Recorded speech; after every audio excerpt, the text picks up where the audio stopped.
Borderlands fans rejoice, we finally have a game in the franchise that gives us something different, and it took Telltale Games to get it to us. It looks like a Telltale game, but it also looks like a Borderlands game. The art style we always see from them is a completely natural fit for something in the Borderlands universe.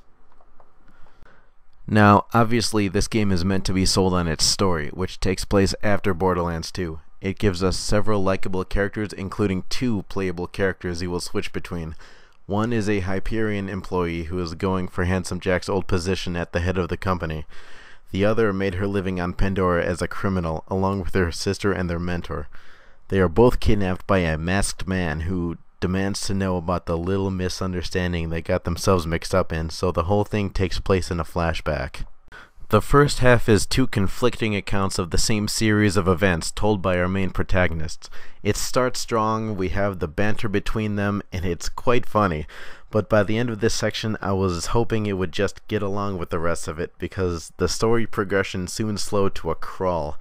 After that, though, it picked the pace right back up and got a lot more interesting and hit several high notes by the end. But then an overall plot is revealed, and of course, it's another fucking vault.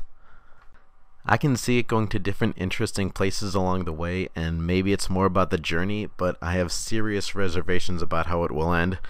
Because even though vaults are a staple of the Borderlands series, I would just like to see it going a different direction. Also, the choices I made in this episode didn't feel like they held very much weight. At this point, they seemed pretty insignificant, as the situation typically just resolved itself.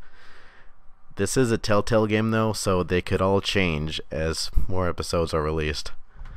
If you've played any recent Telltale games, then you already know how to play this one. It's somewhat of a point-and-click game with the occasional quick-time event, as well as making conversation and action decisions, most of which are on a strict time limit. It also brings a few action sequences that we all come to expect.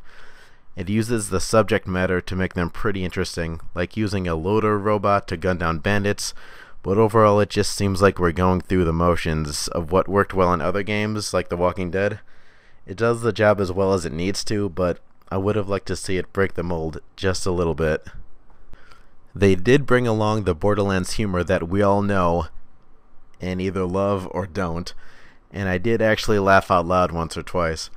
They also brought along Zero and did a good job of demonstrating that he is in fact a badass, and even some of the humor came from him. I remain optimistic in how Tales from the Borderlands will progress, but while Season 1 is only a couple of hours long, I don't blame anyone who would rather wait and see how the future episodes turn out.